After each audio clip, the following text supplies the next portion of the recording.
ഒരു 3 നേരം വെച്ച് കുടിക്കുകയാണെങ്കിൽ എല്ലാ പ്രശ്നങ്ങളും, പ്രത്യേകിച്ച് ചുമ, തൊണ്ടവേദന, നെഞ്ചിലെ കഫമൊക്കെ നന്നായിട്ട് മാറിക്കിട്ടാൻ ഒരുപാട് ഹെൽപ്പ് ചെയ്യുന്നതാണ് കേട്ടോ. കുറേ ആളുകൾ ഇത് ചെയ്യുന്നതാണ്. നല്ലതുപോലെ തന്നെ നമുക്ക് റിസൾട്ട് കിട്ടുന്നതാണ്. എല്ലാ പ്രായക്കാർക്കും ഒരുപോലെ ഉപയോഗിക്കാവുന്നതുമാണ് കേട്ടോ. എളുപ്പത്തിൽ നമുക്ക് ചെയ്തെടുക്കാം. നല്ല റിസൾട്ട് കിട്ടുന്നതുകൊണ്ട് തന്നെ പലരും ഇത് ചെയ്യുന്ന കാര്യമായിരിക്കും. അപ്പം എങ്ങനെയാണ് ചെയ്യുന്നതെന്ന് ഞാൻ കാണിച്ചു തരാം. അപ്പോൾ നമുക്ക് എളുപ്പമാണ് ചെയ്യാൻ.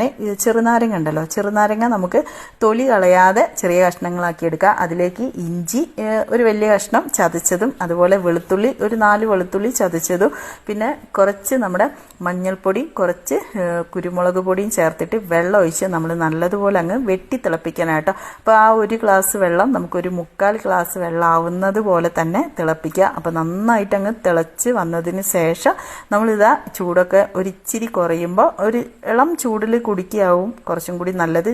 എന്നിട്ട് നമ്മളിതാ ഒന്ന് അരിച്ചെടുത്തിട്ട് നമുക്കിത് കുടിക്കാം കേട്ടോ. നല്ല മാറ്റമായിരിക്കും കിട്ടുന്നത്. ഒന്ന് ട്രൈ ചെയ്ത് നോക്കുക. ഇതുപോലത്തെ വീഡിയോസ് കാണാം. Page follow